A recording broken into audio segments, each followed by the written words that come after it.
नमस्कार। अरुणाचल समाचार में आपका स्वागत है। मैं हूं मनोज कुमार शर्मा।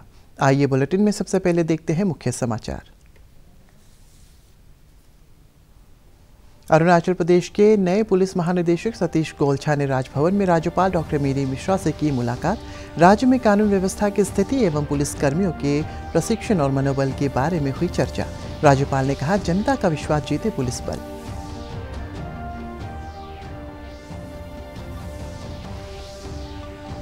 अरुणाचल प्रदेश के गोल्डन जुबली समारोह के तहत राज्य विधानसभा में जाने माने एंथ्रोपोलॉजिस्ट रहे वेरियर एल्विन के कैमरे से ली गई तस्वीरों की लगाई गई प्रदर्शनी। जलवायु परिवर्तन विषय पर सेमिनार में हिमालय हिंदू कुश क्षेत्र में जलवायु परिवर्तन के प्रभावों पर हुई चर्चा। दिल्ली विश्वविद्यालय के सभी कॉलेजों में आज से शुरू हुई ऑफलाइन कक्षाएं। दिल्ली विश्वविद्यालय ने अपने सभी कॉलेजों और शिक्षण संस्थाओं से कहा, कोविड के बचाव के तय नियमों का यथासंभव पालन करें छात्र छात्राएं और शिक्षक।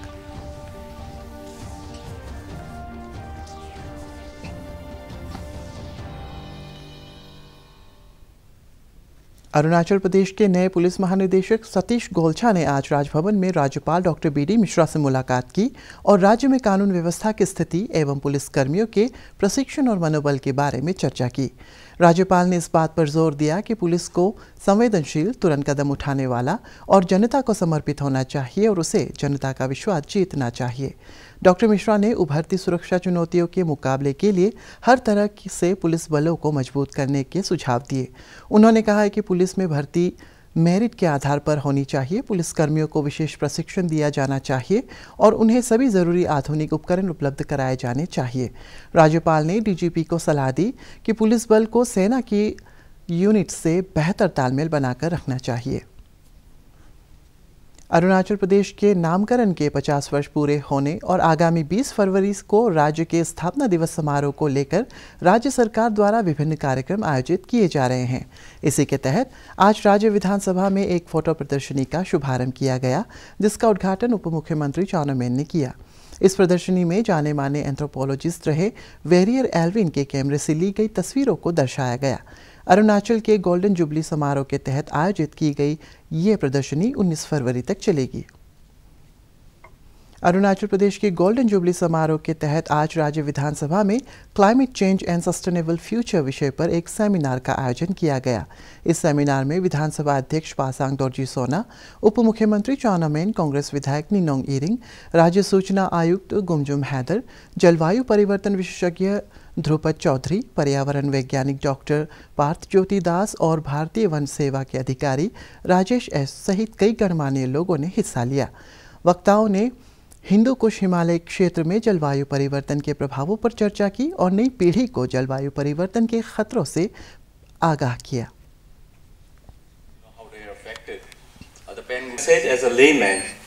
Earlier we used to think, when we talk about climate change, the global warming, we used to think, oh, this is the responsibility of the developed nation because they have done enough damage to the world. So it's their responsibility, And we as a developing nation, we don't have any responsibility towards the mitigation of climate change.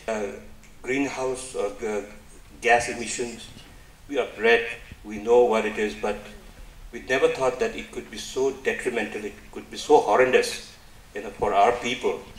And it just not only affect one aspect of our human life. Now, like what we have said in the PowerPoint presentation, right from your health, right from your food security, right from the depletion in the water sources, and like you said, the Himalayas, the third pole, what they say.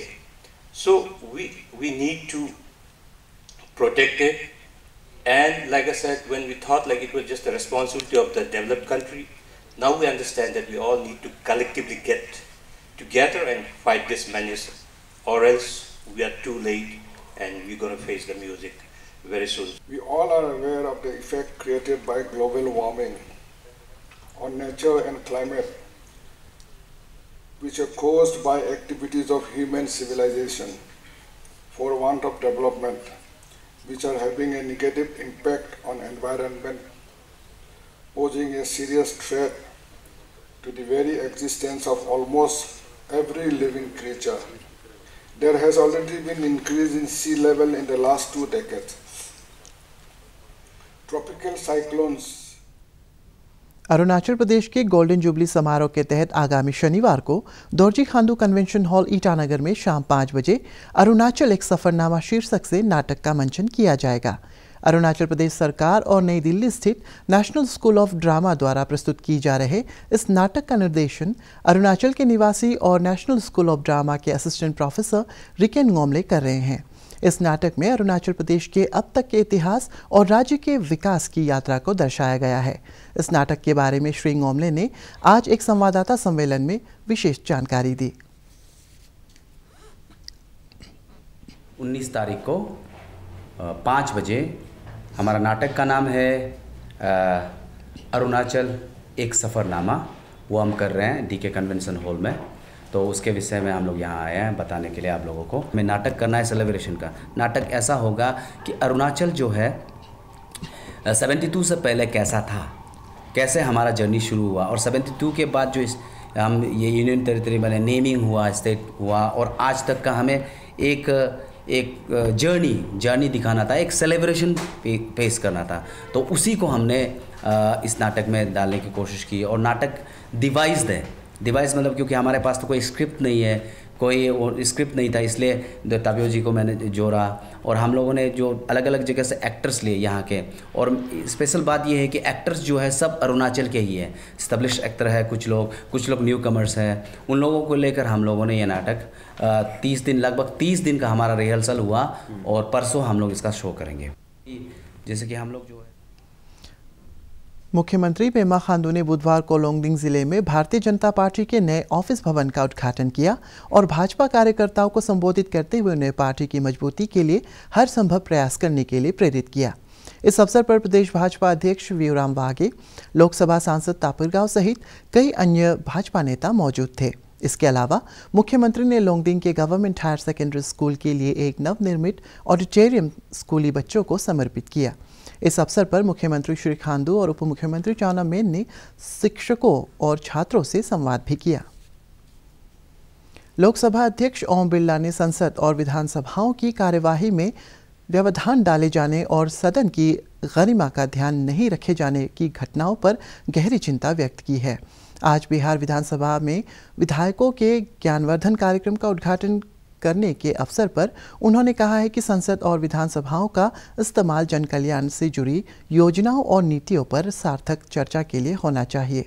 Shri Birla ने कहा है कि सदस्यों को सदन में अनुशासन और सदाचार का पालन करना चाहिए। उन्होंने विधानसभाओं की बैठकों की घटती संख्या पर भी चिंता जताई। इससे पहले श्री बिरला ने बिहार विधानसभा के डिजिटल टीवी का शुभारंभ किया और निचले सदन की एक पत्रिका का भी विमोचन किया। बिहार विधानसभा की भूमि विश्व में लोकतंत्र की जन्मस्थली रहेगी। जब लोकतंत्र की चर्चा करते हैं तो ये लोकतंत्र 1947 के बाद का लोकतंत्र नहीं है। भारत में लोकतंत्र हमारी पुरातन संस्कृति रही है और बिहार उसकी जन्मस्थली रही है। ये बिहार जन्मस्थली होने के साथ साथ यहाँ के लोगों में, यहाँ के विचारों में, यहाँ की कार्यशैली में हमेशा लोकतंत्र रहा है। और इसीलिए आज देश के अंदर कितने भी परिवर्तन आ जाएं, लेकिन परिवर्तन के कालखंड में लोकतंत्र हमारी कार्यशैली का, हमारे जीवन का भिन्न अंग रहा है। बिहार लोकतंत्र की नहीं, बिहार भारत की सभ्यता, ज्ञान, आध्यात्मिक चेतना की धरती भी रही है। भगवान बुद्ध को शांति और अहिंसा और प्रेम का शाश्वत संदेश बोध गया से ही पूरे विश्व में प्रसारित हुआ है। भगवान दिल्ली विश्वविद्यालय के सभी कॉलेजों में आज से ऑफलाइन कक्षाएं शुरू हो गई है। इन कॉलेजों और संस्थाओं में 2 साल के बाद ऑफलाइन कक्षाएं शुरू हो गई। कोविड महामारी की वजह से मार्च 2020 से विश्वविद्यालय के सभी कॉलेजों और शिक्षण संस्थाओं को बंद कर दिया गया था। दिल्ली विश्वविद्यालय ने सभी कॉलेजों और शिक्षण संस्थाओं से कहा है कि वे कोविड के बचाव के तय नियमों का यथासंभव पालन करें। पेश एक रिपोर्ट।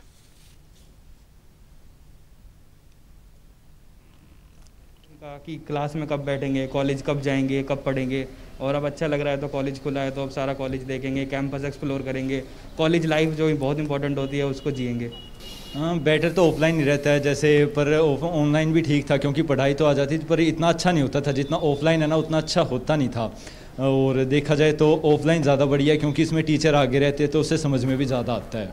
बहुत अच्छा लग रहा है, बहुत सख्ताई है, बिना मास्क के अंदर नहीं आने दे रहे, हार्ड कॉपी चेक कर रहे हैं वैक्सीनेशन सर्टिफिकेट की और आईडी कार्ड देख रहे हैं और बहुत अच्छा लग रहा है। 2 साल बाद कॉलेज खुले हैं। बहुत एक्साइटेड हम लोग, पढ़ाई अच्छे से हो पाएगी ऑफलाइन में और मतलब काफ़ी हम लोग मज़ा भी कर पाएंगे, कैंपस को फील करेंगे। और हमने जो DU में ये एडमिशन लेते हैं कि मज़ा आएगा, कैंपस बहुत अच्छा है, तो वो सब एक्सपीरियंस करेंगे। बहुत प्राउड फील करते हैं और अब चाहते हैं कि हम अच्छे से स्टडी करें और अपनी कॉलेज लाइफ एंजॉय करें।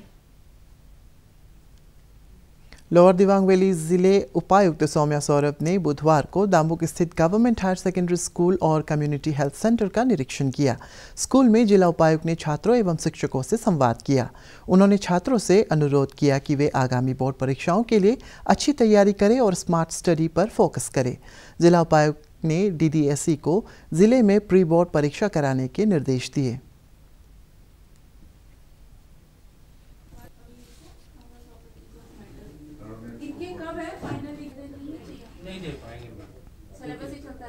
सिलेबस रिवीजन भी कराएंगे तो एक दिन हम देंगे, वो तो संडे ही है। संडे ही है। ये महामारी के कारण से एजुकेशन सही ढंग से नहीं चल पाया, फिर भी अभी अंतिम जो इस सेशन का अंतिम समय आ रहा है, अभी कोर्स कवर हर क्लास को करना है, हर सब्जेक्ट को। क्लास 10 और 12 का जिस तरह से CBSE से नोटिफिकेशन मिला है कि अप्रैल 26 से उनका एग्ज़ाम शुरू होगा, तो इसके लिए काफ़ी समय हमारे पास है, वो आराम से हो जाएगा। लेकिन इसी बीच हमको बहुत कुछ करना है। कोर्स को रिवीजन, CBSE का क्वेश्चन पेपर्स को, 5 इयर्स का क्वेश्चन पेपर्स को हम लोग जो है बच्चों को। ईटानगर राजधानी क्षेत्र के बंदरदेवा में आज निशी जनजाति के प्रमुख त्योहार न्योकुम यूलो के जश्न की शुरुआत हुई। इसके तहत बंदरदेवा निशी न्योकुम यूलो सेलिब्रेशन कमेटी द्वारा आयोजित एक वॉलीबॉल प्रतियोगिता भी शुरू की गई। इस कार्यक्रम में ईटानगर नगर निगम के पार्षद तार नाचुंग ने मुख्य अतिथि के तौर पर हिस्सा लिया। श्री नाचुंग ने सभी प्रतिभागियों से परंपरागत उत्साह से न्योकुम यूलो उत्सव मनाने की अपील की। राष्ट्रव्यापी टीकाकरण अभियान के तहत देश में अब तक 174 करोड़ 24 लाख से अधिक कोविड रोधी टीके लगाए जा चुके हैं। पिछले 24 घंटों में 30,757 कोविड के नए मामले दर्ज किए गए और 67,538 मरीज स्वस्थ हुए। इधर अरुणाचल प्रदेश में बुधवार को कोविड संक्रमण के 49 नए मामले सामने आए और 94 रोगी स्वस्थ हुए। राज्य में कोविड के सक्रिय रोगियों की संख्या घटकर 421 रह गई है। बुधवार को कोरोना जांच के लिए 606 सैंपल एकत्र किए गए। इस बीच राज्य सरकार के निर्देश पर सभी स्कूलों में ऑफलाइन कक्षाएं सुचारू रूप से चल रही हैं। प्रशासन तक आम लोगों की पहुंच को आसान बनाने के लिए अरुणाचल प्रदेश के विभिन्न जिलों में सरकार आपके द्वार शिविर आयोजित किए जा रहे हैं। इसी पहल के तहत आज पापुम-पारे जिले के जोते स्थित जारबोम गामलिंग गवर्नमेंट कॉलेज में सरकार आपके द्वार शिविर का आयोजन किया गया।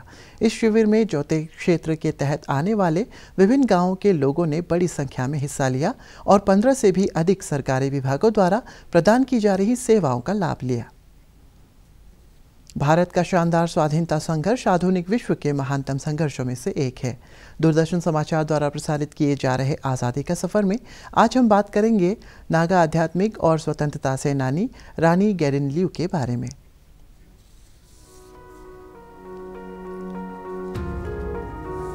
हम नगा आध्यात्मिक और स्वतंत्रता सेनानी रानी गाइदन ल्यू को भी याद करते हैं, जिनकी मृत्यु 17 फरवरी 1993 को हुई थी। रोंगमई जनजाति की युवा महिला गाइदन ल्यू ने मणिपुर, नागालैंड और असम में अंग्रेजों के खिलाफ सशस्त्र विद्रोह का नेतृत्व किया था। रानी गाइदन ल्यू का जन्म 26 जनवरी 1915 को मणिपुर के वर्तमान तामेंगलोंग जिले में हुआ था। 1927 में 13 साल की उम्र में गाइदन ल्यू अपने भाई हैपो जादो नांग के साथ हेराका आंदोलन में शामिल हो गई। इस आंदोलन का उद्देश्य नगा जनजातीय धर्म को पुनर्जीवित करना और ब्रिटिश शासन को समाप्त कर नगा लोगों के शासन की स्थापना करना था। 1932 में सिर्फ 16 साल की आयु में अंग्रेजों ने उन्हें गिरफ्तार कर लिया और आजीवन कारावास की सजा सुनाई। 1932 और 1947 के बीच इस नगा स्वतंत्रता सेनानी को पूर्वोत्तर भारत की कई जेलों में रखा गया था। 1947 में रिहा होने के बाद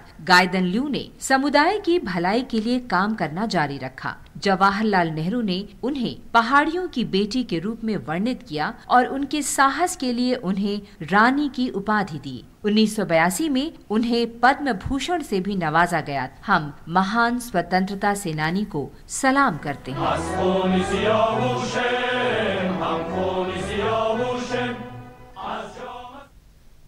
अरुणाचल समाचार के आज के अंक में इतना ही। जाने से पहले आप सभी से अनुरोध है कि कोविड-19 के दिशा निर्देशों का पालन करें, हमेशा मास्क लगाएं, बार बार हाथ धोएं और सोशल डिस्टेंसिंग के नियमों को मानें। कोरोना महामारी से बचाव के लिए आपका वैक्सीन लगवाना भी ज़रूरी है। अगर आप वैक्सीन लगवाने के पात्र हैं तो ज़रूर लगवाएं। हम कल फिर हाजिर होंगे अरुणाचल और देश और दुनिया की खबरों के साथ। चलते चलते आपको बता दें कि आप अरुणाचल समाचार हमारे YouTube channel DD news Arunachal पर भी देख सकते हैं। देखते रहिए अरुण प्रभा। नमस्कार।